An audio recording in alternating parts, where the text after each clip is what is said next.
प्यारे भाई और बहनों, हम प्रभु के पवित्र नाम का धन्यवाद करते हैं आज के सुंदर समय के लिए, और हम प्रभु के वचन पर ध्यान देंगे। Dear friends, today we want to thank the Lord for this time that is given to us. Dear friends, today we want to thank the Lord for this time that is given to us. Today is 25th of June and we will study the word of God. Let's pray. स्वर्गीय पिता, आपका धन्यवाद करते हैं, आपकी स्तुति करते हैं प्रभु आपके वचन के लिए जिसको आज हम सुनते हैं। हमारी प्रार्थना प्रभु के आज के वचन के द्वारा आप हमसे बातचीत करें, हमारे मनों को तैयार करें। हमारे उद्धारकर्ता प्रभु यीशु मसीह के पवित्र नाम से मांगते हैं, आमीन। प्रिय मित्रों, हम लोग प्रभु के कलीसिया के लोग हैं और हमारे लिए 4-5 बातें बहुत ज़रूरी है। पहली बात कि हम प्रभु से जुड़े रहें, प्रभु से जुड़े रहें, और उसके लिए हमें अपने जीवनों को प्रभु के सामने रोज अर्पण करने की आवश्यकता है। और इसका बेस जो है वह है रोमियो उसका 12 अध्याय 1 से 2 पद। Dear friends, we are in his fellowship, the fellowship of his body, the church of Jesus Christ. And in order to do that, we need to be united with him all the time, every day. And there's a dedication of ours every day on his altar. And this is written in Romans chapter 12, 1 and 2. Number 2, we need to be worshipping the Lord in spirit and truth. हमें उसकी आराधना आत्म सच्चाई से करने की आवश्यकता है। यूहन्ना उसके 4 अध्याय के 23 और 24 पद में लिखा है कि हम उसकी आराधना करें कि परमेश्वर ऐसे आराधकों को ढूंढता है, कि हम निरंतर उसकी आराधना करें और उसमें बढ़ते चले जाएं। Jesus has said that God searches those worshippers who will worship him in spirit and truth, and we are the worshipper in his body. Number 3, तीसरी बात जो हमारे लिए प्रभु के वचन के अनुसार चाहिए कि हम उसके वचन का प्रचार करें।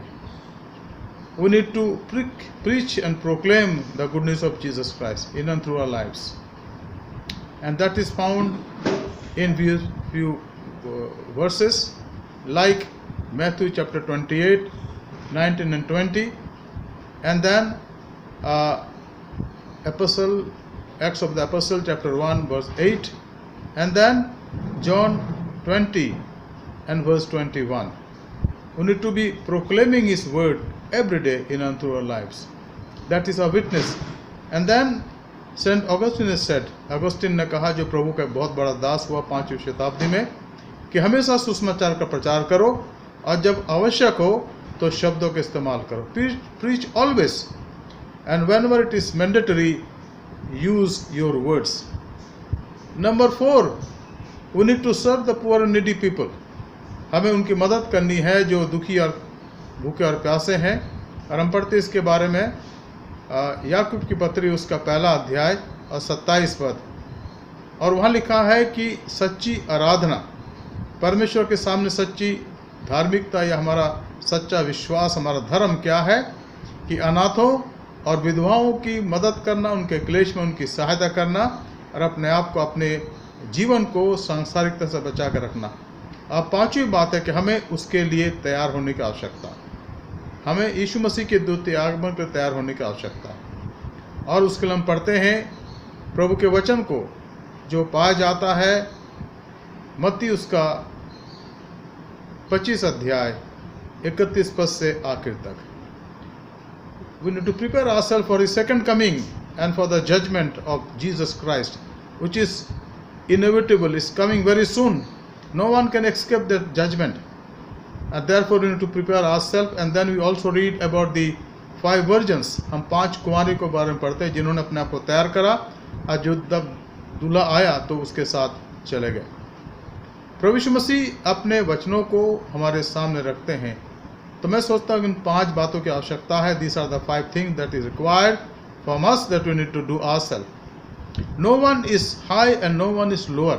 Each one is equal in the kingdom of God, and therefore we need to practice our holiness, our work, so that we are made like him. Our image is transformed like his image, and for that we need to read every day Philippians chapter 2 verses 5 to 11.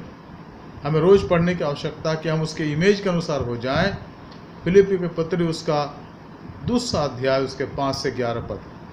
और पौलुस की उस प्रार्थना को ध्यान में रखना, उस बात को ध्यान में रखना जहाँ पौलुस कहता है कि काश मैं उसके मृत्युंजय की सामर्थ को प्राप्त करूं और उसके साथ दुखों में सहभागी होने के मर्म को जानूं। कहाँ लिखा है? हम पढ़ते हैं फिलिपियों के 3 अध्याय के 10 पद में। और फिर उससे आगे वो कहता है कि मैं उसके साथ क्रूस पर चढ़ाया गया हूँ। हमारा मसीह जीवन, अगर इसमें हम सामर्थ की खोज करते हैं तो सामर्थ तब मिलेगी जब हम प्रभु के वचन के अनुसार अपने आप को उसके हाथ में देने वाले बने। गलतियों का 2 अध्याय और 20 पद। इन सारी बातों को हमें देखने की आवश्यकता है, पहचानने की आवश्यकता है, जानने की आवश्यकता है। वर्तमान समय में जब हमारे चारों तरफ ये पेंडेमिक चल रहा है, एक दुख का विषय है कि हम सब के सब एक एप्रीहेंशन में, एक डर में हैं। अब क्या होगा? What will happen to us? लेकिन हम जानते हैं, प्रभु कहता है भजन 46 और 10 में कहता है, चुप और जान लो कि मैं ही परमेश्वर हूँ। I am the Lord, I am the God, I am exalted among the Nations. और इन बातों को समझने के लिए इसकी तैयारी की आवश्यकता है।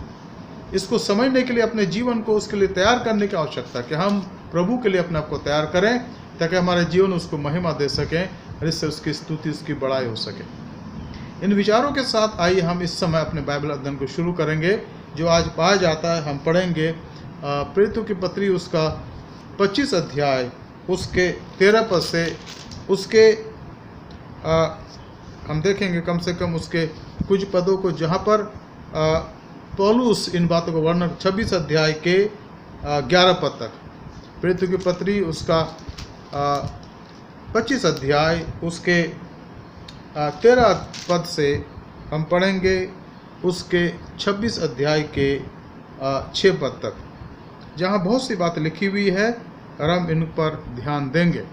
शायद इसको आज पूरा ना कर सके, लेकिन कोई बात नहीं, हम इस पर गौर करेंगे। यहाँ पर लिखा है 25 अध्याय के 13 पद से, acts of the apostle chapter 25 verse 13 onwards.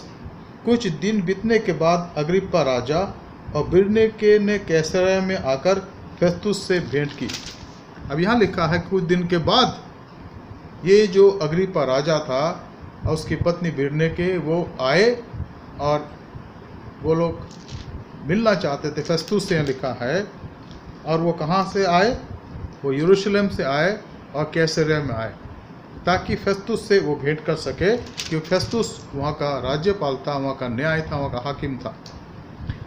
उनके बहुत दिन वहाँ रहने के बाद फेस्तुस ने पौलुस के विषय में राजा को बताया कि एक मनुष्य है जिसे फेस्तुस बंदी छोड़ गया है।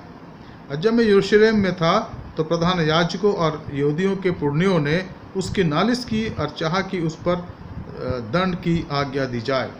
अब यहाँ पर फेस्तुस इनके सामने प्रकट करता है, राजा अग्रिप्पा के सामने, उनकी पत्नी बिरनीके के सामने, कि एक व्यक्ति यहाँ पर है, वो बंधुआ है, जिसको इसलिए छोड़ा गया है। इसको जो मेरे पहले थे गवर्नर फेलिक्स, वो छोड़ के गए ताकि उसका मैं न्याय कर उसको दंड दूँ, और मैं चाहता हूँ कि आप उसकी सुने। अब यहाँ पर फेस्तुस ने क्या कहा? परंतु मैंने उनको उत्तर दिया कि रोमियों की ये रीति नहीं, किसी मनुष्य को दंड के लिए सौंपा दे जब तक कि मुद्दा अलह को अपने मुद्दों के सामने खड़े होकर दोष के उत्तर देने का अवसर ना मिले। ये समझदार लोग थे। मनगढ़ंत बातों पर किसी को दोषी नहीं ठहराते कि सब इसने वो करा ये करा। और समाज में कभी ये बातें पाई जाती कि मनगढ़ंत बातों को उछालो और दूसरों को दोषी ठहराओ। ये ऐसे नहीं थे। और गवर्नर कह रहा, राजा से कह रहा है कि हमारे जो रोमी पद्धति है, रोमियों का जो नियम है, उसके अनुसार हम किसी व्यक्ति को बिना उसकी सुने हुए केवल दोष लगाने की वजह से उसको दोषी नहीं ठहरा सकते। और ये बात बहुत पते की बात है जो सुनने की आवश्यकता, जानने की आवश्यकता है। Verse 16 says, I answered them that it was not the custom of the Romans to give up anyone before the accused met the accusers face to face and had opportunity. तो ये बात यहाँ पर समझ में आ रहा है, to make his defense concerning the charges laid down against him. So this was a great practice by the Romans. आज भी ऐसा है, लेकिन कभी कभी हम में से कुछ लोग जो अधूरा ज्ञान रखते हैं अधूरी बातों को जान करके, बिना बेस और सर पर की बातों को जान करके भी हम लोगों के जीवन के बारे में कुछ कुछ कहते हैं और उनको बदनाम करना चाहते हैं, जो गलत है, जो अपने आप में अन्याय है। लेकिन हम सोचते हैं कि हम स्वतंत्र हैं ऐसा करने के लिए। जी हाँ, स्वतंत्र हैं आप, स्वतंत्र, मैं स्वतंत्र हूँ कुछ भी करने के लिए, कुछ भी बोलने के लिए। लेकिन ध्यान रहे कि इन बातों का परमेश्वर एक दिन न्याय करेगा। लिखा है कि परमेश्वर हमारे हर एक गुप्त बातों का न्याय करे। गॉड विल जज one day all the secrets of our hearts, it will be open. इसलिए हमें ध्यान देने की आवश्यकता है। यह लिखा है 17 पद में, अतः जब मैं वहाँ इकट्ठे हुए तो मैंने कुछ देर ना की, परंतु दूसरे ही दिन न्याय आसन पर बैठकर उस मनुष्य को लाने की आज्ञा दी। जब उसके मुद्दई खड़े हुए तो उन्होंने ऐसी अनुचित बातों का दोष नहीं लगाया जैसा मैं समझता था। अब उनके मन में तो ये था ना गवर्नर की, भाई शायद ये कोई बहुत भयंकर दोष लगा है। लेकिन जब उन्होंने दोष लगाया तो दोष ज़्यादा भयंकर नहीं थे, वो इनके धर्म के बारे में, न्याय के बारे में, इनकी व्यवस्था के बारे में था और उस व्यक्ति के बारे में था, यानी यीशु मसीह जिसका प्रचार पौलुस करता था। तो पौलुस ने यहाँ पर साफ साफ बता दिया कि मैं समझता था कि बहुत संगीन अपराध किए हैं, इसलिए इसको यहाँ पर बंदी छोड़ दिया गया, 2 साल तक छोड़ा गया, बंदी गृह में रहे और अब मेरे सामने उनको लाया जा रहा है। मैंने सोचा कि उसने बहुत भयंकर ऐसे कार्य करे। लेकिन जब उस पर दोष लगाया गया तो वो दोष संगीन तो थे लेकिन उतने भयंकर नहीं थे जैसा मैं सोच रहा था। 19 पद, परंतु वे अपने मत के अनुसार यीशु नाम किसी मनुष्य के विषय में जो मर गया था और पौलुस उसको जीवित बताता है, विवाद कर रहे थे। खोदी पहाड़ निकली चूहिया, ये एक कहावत है ना। दोष लगाओ बहुत बड़े बड़े चीज़ की, बहुत सी बातों की निकली छोटी सी बात, और वो तो सुलझ सकता है। और कभी कभी समाज में ऐसा ही होता है कि इतने बड़े बड़े दोष लगाते हैं कि भाई, जब हम दोष किन पर लगाते हैं? जिनको हम सुन नहीं सकते हैं, जिनके बोलने से हमारे को तकलीफ हो रही है और जिनके वजह से हमारी प्रतिष्ठा जा सकती है। हम सोचते हैं, अगला थोड़ी सोचता है, वो तो प्रभु का वचन सुना रहा है। तो यहाँ पर उन्होंने कहा और साफ साफ बोला हाकिम ने, न्यायाधीश ने राजा अग्रिप्पा और उनकी पत्नी को कि मैं सोच रहा था कि इस व्यक्ति ने कोई संगीन अपराध करा है, लेकिन जब मैंने उन अपराधों को सुना तो छोटी सी बात निकली, वो उनके व्यवस्था के बारे में था। 20 पद, मैं उलझन में था कि इन बातों का पता कैसे लगाऊं, इसलिए मैंने उनसे पूछा, क्या तू यरूशलेम जाएगा और वहां इन बातों का फैसला हो? परंतु पौलुस ने दुहाई दी कि उसके मुकदमे का फैसला महाराजाधिराज के यहाँ हो कि मैंने आज्ञा दी कि तब उसे कैसर के पास जब तक ना भेजूं उसे हिरासत में रखा जाए। तो यहाँ पर उसने कारण बता दिया कि भाई अब मैंने, चूंकि इसने कैसर की दुहाई दी है, he has taken the name of Caesar, that I stand in front of the judgment seat of Caesar, so my judgment should be done accordingly.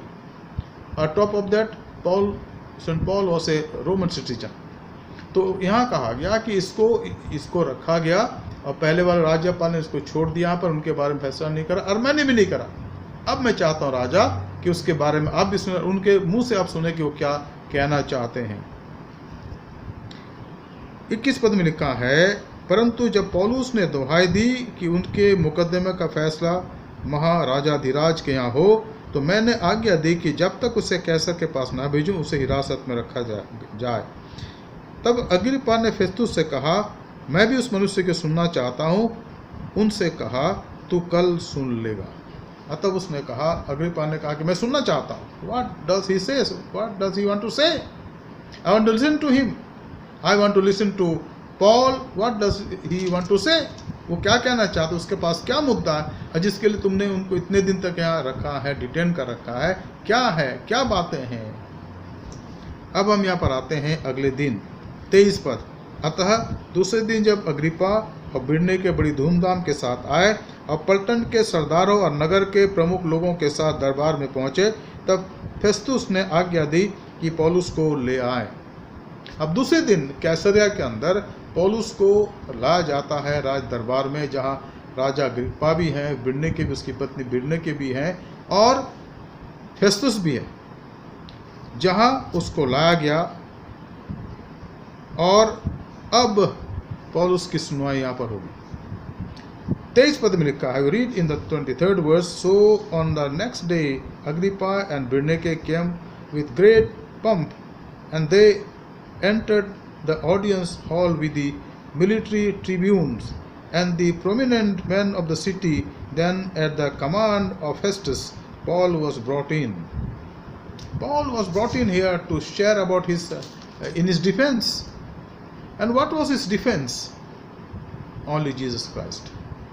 मित्रों, जब हम लोग कुछ ऐसा करते हैं कि जो प्रभु के सेवक लोग हैं, और इस समय के अंदर भी पौलुस एक प्रभु का सेवक था, उस पर दोष लगा रहे थे, और फेस्तुस ने सोचा था कि बहुत संगीन अपराध किए हैं, लेकिन जब उसे जाना कि वो यहूदियों की व्यवस्था के बारे में कुछ बातें कर रहे हैं और यीशु मसीह का प्रचार कर रहे हैं, जो उसका प्रचार था और जो उसका डिफेंस था, his defence was Jesus Christ. आज भी यही बात है मित्रों, जब दोष लगाया जाता है, जिन पर दोष लगाया जाता है, उनका डिफेंस है प्रभु यीशु मसीह, एंड ही विंडिकेट्स, वो उद्धार करता है, वो छुड़ाता है, वो छुड़ाने वाला है। The meaning of Jesus is he is the saviour and Christ is anointed saviour. यीशु के नाम का मतलब है छुटकारा देने वाला, और मसीह का मतलब है अभिषेक किया हुआ, मसा किया हुआ।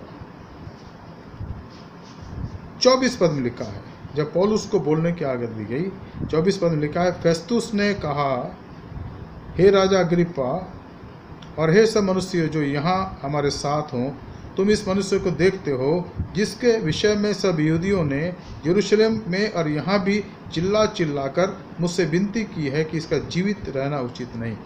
नाउ दिस गवर्नर, द जज, द हाकिम is saying to King Agrippa and his wife and all those people, elite class of people who were sitting there, कि people here and those who have come to talk about their reason and accuse Paul, they have come here and they have also shouted that it is not good that this man should be living.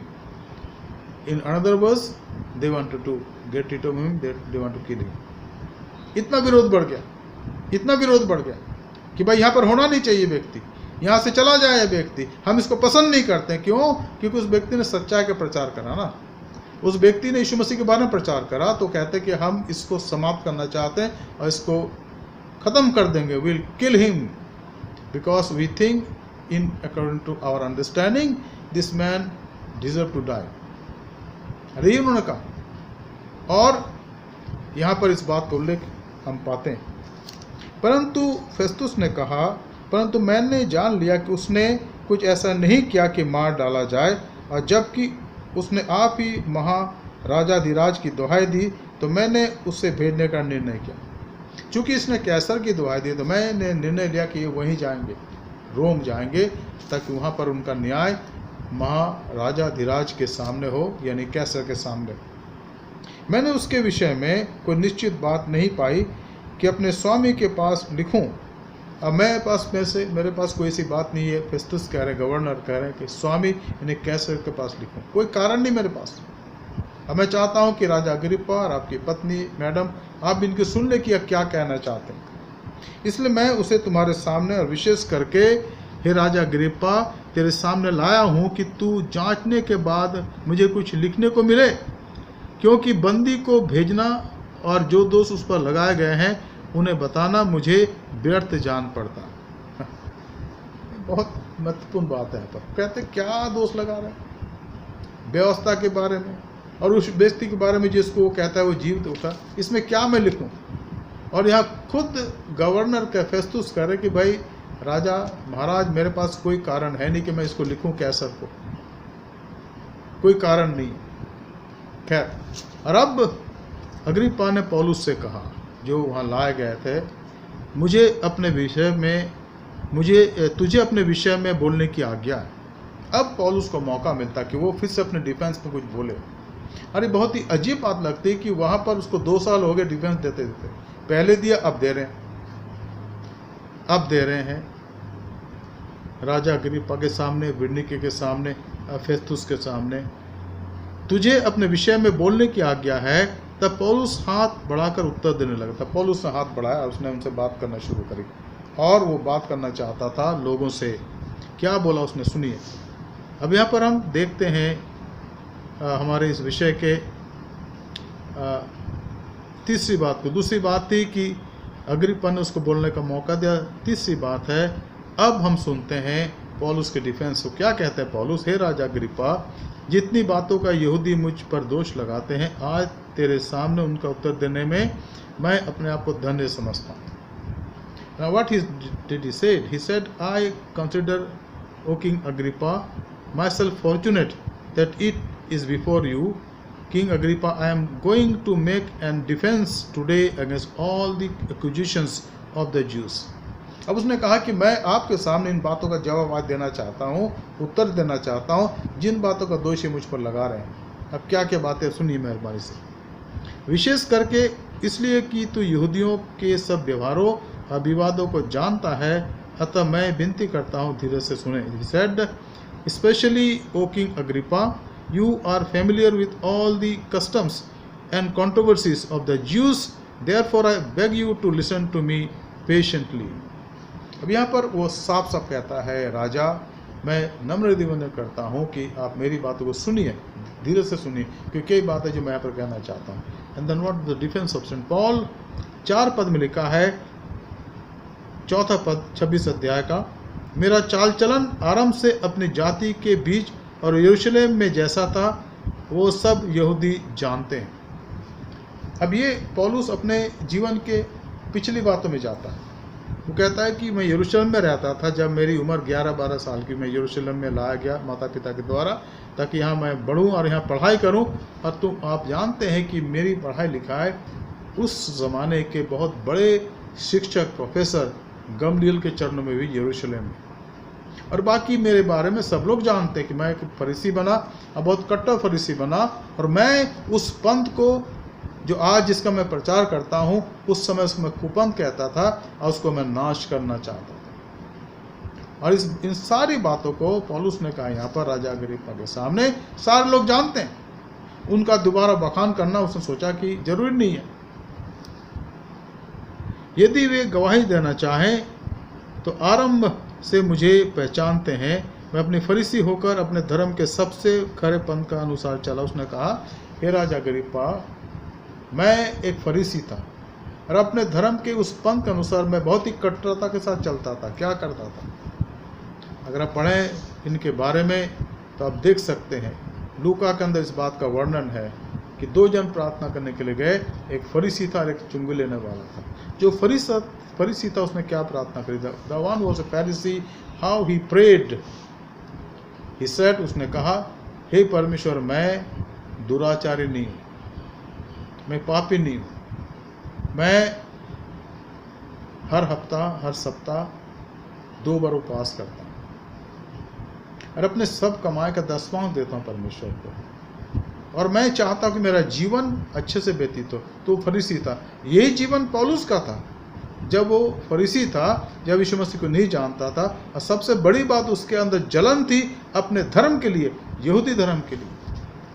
और तब जब मसीह के लोग बढ़ने लग गए तो पौलुस ने उनको मारना चाहा, जेल खाने में डालना चाहा। अब पौलुस यहाँ पर कहता है, बहुत ही अच्छे से कहता है, यदि वे गवाही देना चाहें तो आरंभ से मुझे पहचानते हैं कि मैं फरीसी होकर अपने धर्म के सबसे खरे पंथ के अनुसार चला, और अब उस प्रतिज्ञा में कारण के कारण जो परमेश्वर ने हमारे बाप दादों से की, मुझ पर मुकदमा चला रहे हैं। और ये प्रतिज्ञा क्या है? छुटकारे की प्रतिज्ञा। What was the promise? The promise of deliverance in and through Jesus Christ, and that was his preaching. ये उसके प्रचार का विषय था। पौलुस ने साफ साफ यह कह दिया कि हे राजा अग्रिप्पा, मैं इस बात को जानता हूँ। अब उस प्रतिज्ञा में आशा के कारण जो परमेश्वर ने हमारे बाप दादों से की थी, मुझ पर मुकदमा ये चल रहा है। ये मेरा मुकदमा जो इसी के लिए है, बाकी कोई बात नहीं है। अगर सुसमाचार प्रचार करने के लिए प्रभु के लोग ना आए तो उनको आप क्या बोलो? कुछ नहीं, अपने अपने घरों में काम करते रहे। लेकिन बुलाहट है, प्रभु ने ठहराया है, प्रभु ने चुना है, तो आकर प्रचार करते हैं। यही उनका कारण है। अरे ही पौलुस का था, अगर पौलुस यहाँ पर नहीं आता, आज नहीं होता, प्रभु उसको नहीं पकड़ता, तो फरीसी के रूप में वो शायद पढ़ाता होता, कुछ आम काम करता, किसी के नोटिस में नहीं आता, किसी के ध्यान में नहीं आता। अपने शहर यरूशलेम में होता जैसे दूसरे फरीसी हैं, ये भी होता, उनसे ऊंचा होता कि पढ़ा लिखा था, ज्ञानवान व्यक्ति था। लेकिन अब चूंकि उसने प्रभु के सामने अपना समर्पण करा था, he dedicated his life to Christ, he was in the limelight। जब आप मित्रों प्रभु को अपना जीवन देते हैं तो प्रभु आपको लाइमलाइट में रखता है, अच्छी बातों के लिए पर गलत बातों के लिए भी। गलत बातें कि आरोप सहने पड़ते हैं, आरोप लगाए जाते हैं। अब प्रभु के लोगों पर आरोप लगाना ये कोई नई बात नहीं, पुरानी बात है, पिछले 2000 साल से चल रहा है। प्रभु के लोगों को टारगेट किया और आज भी टारगेट किया जा रहा है। उस समय उनको धीरज धरने की आवश्यकता है और प्रभु के सामने प्रार्थना करने की आवश्यकता है। अब प्रभु उनको विंडिकेट करेगा, प्रभु उनको छुटकारा देगा। ये प्रभु की प्रतिज्ञा है कि मैं तेरे साथ हूँ, इधर उधर मत ताक, मैं तेरे साथ हूँ। वो करेगा, विश्वास योग्य है वो। और यहाँ पौलुस इस बात को स्पष्ट करता है। उसने कहा 7 पद, उसी प्रतिज्ञा के पूरे होने की आशा लगाए हुए हमारे 12 गोत्र अपने सारे मन से दिन रात परमेश्वर की सेवा करते आए हैं। हे राजा अग्रिप्पा, उसी आशा के विषय में यहूदी मुझ पर दोष लगाते। जिस आशा के विषय में हमारे बाप दादे लगे हुए कि मसीह आएगा, वही तो आशा है। लेकिन पौलुस बताना चाहता कि वो आ गया, और कुछ समय पहले यहाँ यरूशलेम उसको मारा गया क्रूस पर, उसको दफनाया गया, लेकिन 30 दिन के बाद मुर्दों में से जी उठा। इस आशा के बारे में, और वो स्वर्ग पर चला गया और प्रतिज्ञा है कि दोबारा आने वाला है। ये हमारी आशा है और इसका प्रचार हम करते हैं, और वो सब करते हैं जो यीशु मसीह को जानते हैं। 8 पद, जबकि परमेश्वर मरे हुओं को जिलाता है, वो तुम्हारे यहाँ तक ये बात क्यों विश्वास के योग्य नहीं समझी जाती? क्योंकि परमेश्वर मरे हुओं को जिलाता है, तो तुम्हारे यहाँ ये बात क्यों विश्वास के योग्य नहीं समझी जाती? अब ये व्यक्ति जो पहले प्रभु का विरोधी था, ये यहूदियों के द्वारा में से और अन्य जातियों में से मसीह बने लोगों को कट्टरता के साथ आता। He is to persecute these people who have faith in Christ from Gentiles and from Jew background. He is to persecute them. He created all type of atrocities.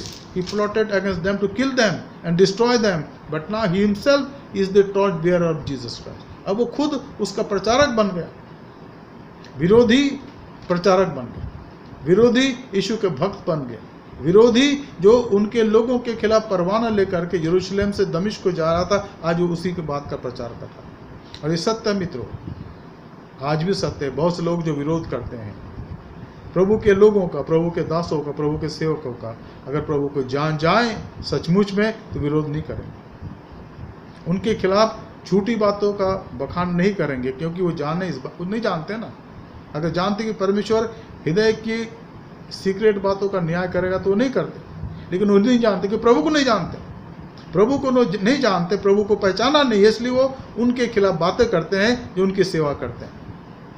ये इसका उत्तर ये, या बहुत ही संक्षेप में उत्तर है कि विरोध करने वाले वो लोग हैं जो प्रभु को नहीं जानते, जिन्होंने प्रभु का आत्मसात नहीं करा, प्रभु की क्षमा को प्राप्त नहीं करी, इसलिए वो विरोध कर रहे हैं। अगर इस बात को जानते कि परमेश्वर हर इंसान के मन के हर गुप्त बातों का न्याय करेगा तो शायद विरोध नहीं करते। अब पौलुस ने यहाँ पर यही बात कही कि ये वो लोग हैं उस आशा को नहीं जानना चाहते, उसके बारे में समझना नहीं चाहते। अब फिर आगे लिखा है 6वीं बात, जबकि 8 पद में, जबकि परमेश्वर मरे हुओं को जिलाता है, तो तुम्हारे यहाँ ये बात क्यों विश्वास के योग्य नहीं समझी जाती? परमेश्वर जिलाता है मरे हुओं को, और इसी का प्रचार पौलुस कर रहा है। उसके प्रचार का विषय ही है ये यीशु मसीह का पुनरुत्थान, उसकी मृत्यु, गाड़ा जाना और जीवित होना। और आगे पौलुस पत्री में कहता है कि अगर मसीह जीवित नहीं उठा तो तुम्हारा विश्वास करना व्यर्थ है। पौलुस के विषय का प्रचार का विषय यही था। 9 पद में लिखा है, मैंने भी समझा था कि यीशु नासरी के नाम के विरोध में मुझे बहुत कुछ करना चाहिए। अब बताता है वो, अब बताता है, I also understood the same way as I am not doing the work now. I myself was convinced that I ought to do many things in opposing the name of Jesus of Nazareth. हे राजा Agrippa, कुछ सालों पहले मैं भी ये काम करता था। अरे इंसान के जीवन का फितूर है, जब तक यीशु मसीह को नहीं जानेंगे जीवन में उसका विरोध, और जानने के बाद उसका प्रचार का प्रचार। और ये संसार में आज भी हो रहा, संसार में आज भी हो रहा, और उससे हमें अपने जीवन को सावधान करने की आवश्यकता है। तो क्या सवाल यहाँ पर है, क्या हम प्रभु को जानते हैं, क्या हम उसको पहचाना? अगर पहचाना है तो हम उसके वचन का प्रचार करेंगे और पॉजिटिव हो जाएंगे, सकारात्मक हो जाएंगे और विरोध नहीं करेंगे, विरोध नहीं करेंगे। हाँ, न्याय जरूरी है, हर एक काम का तरीका जरूरी है, लेकिन हर वक्त विरोध करना, हर वक्त विरोध करना, जैसे यहूदी लोग कर रहे थे। यरूशलेम में विरोध करा, अब यहाँ पर आ गए कैसरिया में विरोध करने के लिए। और यही नहीं, जहाँ जहाँ पौलुस गया, हमने देखा मिशनरी यात्राओं में, वो यहूदी जो उसके खिलाफ थे वो विरोध करते थे, हर वक्त विरोध करते थे, और उनसे वाद विवाद करता था और वो विरोध करते थे। तो ये सिलसिला उस समय शुरू हुआ और 2000 तक चलता रहा, आज भी चल रहा। लेकिन ये सिलसिला एक गलत सिलसिला है, एक गलत ये कार्य है कि जानबूझ के कभी अनजाने में हम प्रभु के सेवकों का और उसके प्रचारकों का और उनके उन लोगों का जो प्रचारक है, मिशनरी है, विरोध करते हैं। अपने झुंड के अंदर विरोधी और झुंड के बाहर तो है ही विरोधी कुछ। इस बात पर गौर करने की आवश्यकता। 10 पद में लिखा है, और मैंने यरूशलेम में ऐसा ही किया और प्रधान याजकों के अधिकार पाकर बहुत से पवित्र लोगों को बंदरगाह में डाला, और जब वे मार डाले जाते थे तो मैं भी उनके विरोध में उनके साथ सम्मति देता था। और इसने सम्मति दी स्तिफनुस के पत्थरवा करने। जब स्तिफनुस का पत्थरवा किया गया, जो एक सामर्थी डिकन था, तो लिखा है कि जो पत्थर मारने वाले थे उन्होंने अपने कपड़े पौलुस के पास रखवाए थे और कहता बिल्कुल सही करा, ऐसे हो कोई जीवित रहना जरूरी नहीं है, आप आज वही काम कर रहे हैं। मन के जानने वाले ने, मन के बदलने वाले ने पौलुस के मन को बदल दिया, शाऊल बदल कर अब पौलुस हो गया। This is the good news, ये सुसमाचार है। परमेश्वर जीवन को बदलता है। God change the hearts of people who ones were arrogant and were accusing, now they become the torch bearer of Jesus Christ. अब पौलुस कहता है कि मैं भी पहले ऐसे ही था, लेकिन अब मैं बदल गया हूं। 11 पद में लिखा है, हर आराधनालय में मैं उन्हें ताड़ना दिला कर यीशु की निंदा करवाता था, यहाँ तक कि क्रोध के मारे ऐसा पागल हो गया था कि बाहर के नगरों में भी जाकर उन्हें सताता था। अब अपने बारे में बता रहा है कि राजा अग्रिप्पा, मैंने क्या नहीं करा। मैंने मसीह के प्रचारकों को, विश्वासियों को मैं कहते कुपंथ के मानने वाले, और मैं अपने शहर यरूशलेम में और बाहर के नगरों में जाकर ऐसे क्या करता, ये मैं सोचता था मैं अपने धर्म के काम कर रहा हूँ। I thought that I am fulfilling my religion by opposing, by creating trouble for Christians, and he confesses now. वो इस बात को मान रहा है कि मैंने ऐसा करा है। क्यों मानता है? क्योंकि अब वो प्रभु के चरणों में आ गया था। मित्रों, हम प्रभु का धन्यवाद देते हैं संत पौलुस के जीवन के लिए, जिसने हर विरोध को सह करके प्रभु के लिए अपने आप को सौंपा और प्रभु की सेवा करता रहा। प्रभु आपकी सहायता करें, मदद करें, ताकि जो वचन हम सुनते इन दिनों बाइबल स्टडी के द्वारा हम इस आशीष प्राप्त कर सकें। आइए हम प्रार्थना करें।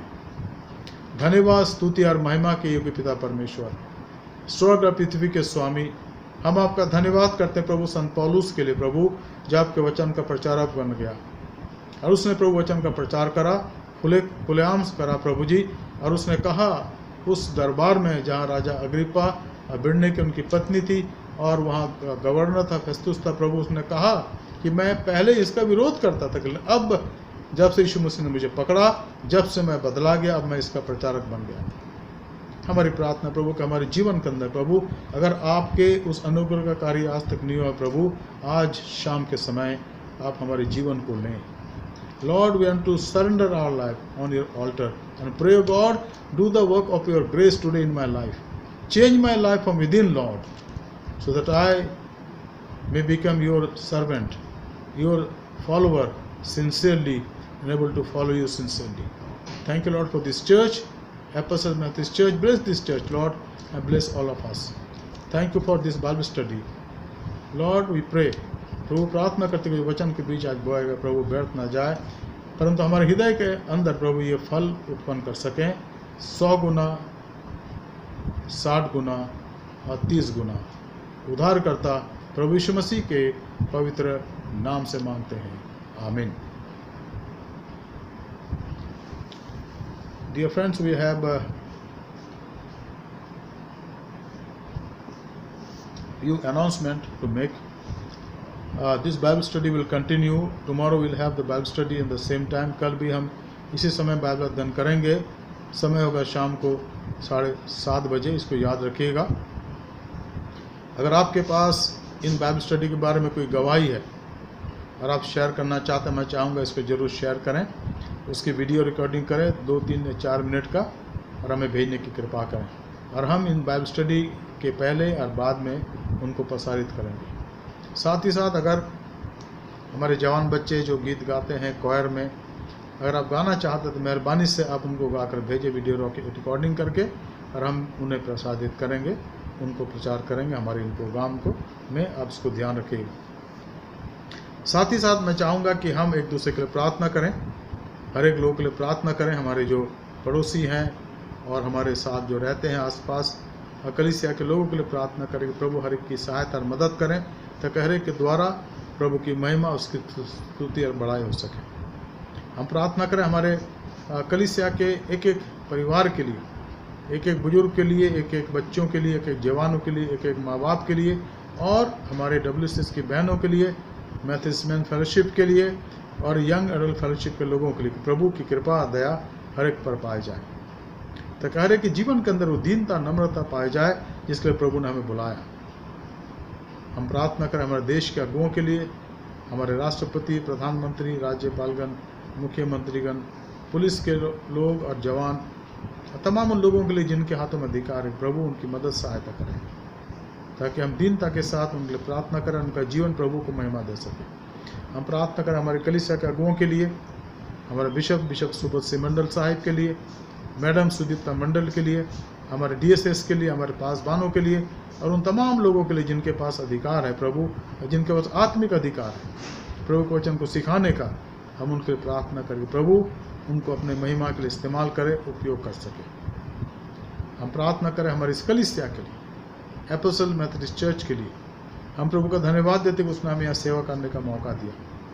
हमारे अंदर बहुत सी कमियाँ और घटियाँ मित्रों, लेकिन प्रभु हमें आगे बढ़ाता है। तो प्रार्थना करें कि प्रभु बढ़ते चले जाए और उसकी महिमा कर सकें।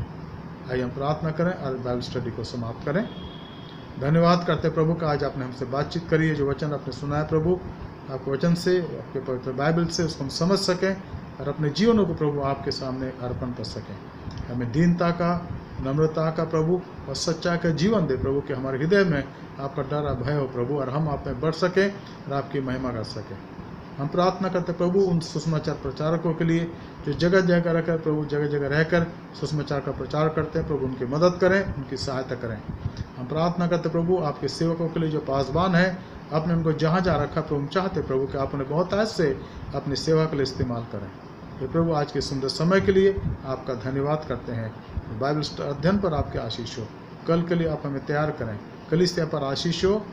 हमारे प्रेयर पार्टनर्स के लिए प्रार्थना कर, जो हमारे प्रार्थना करते प्रभु उन्हें आशीष दें, और खासकर जो बीमार है प्रभु प्रार्थना करते कि उनको छुएं, चंगाई देते कि वो स्वस्थ हो जाएं। हमारे धन्यवाद को स्वीकार करें, हमारे उद्धारकर्ता प्रभु यीशु मसीह के पवित्र नाम से मांगते हैं, आमीन। अब हमारे खुदा यीशु मसीह का फजल, खुदा बाप की मोहब्बत, रूह कुदुस की हिफाजत और शफकत हमेशा हर के साथ इस समय और हमेशा तक होती रहे, आमीन। यीशु ही प्रभु है। प्रभु आपका आशीष, आपकी सहायता करे। सबको शुभ रात्रि, शांति से रहें, घर में रहें और अपना ख्याल रखें, अपने घर के बुजुर्गों का ख्याल रखें, बच्चों का ख्याल रखें, और आप आनंदित रहें, शांति से रहें। यही हमारी प्रार्थना। मित्रों, हम आप सब के लिए प्रार्थना करते हैं, कलीसिया के एक परिवार के लिए। प्रभु आपकी सुधि ले, आपकी सहायता करे, और अपने सेवा के लिए इस्तेमाल करें। सबको धन्यवाद, सबको शुभ रात्रि।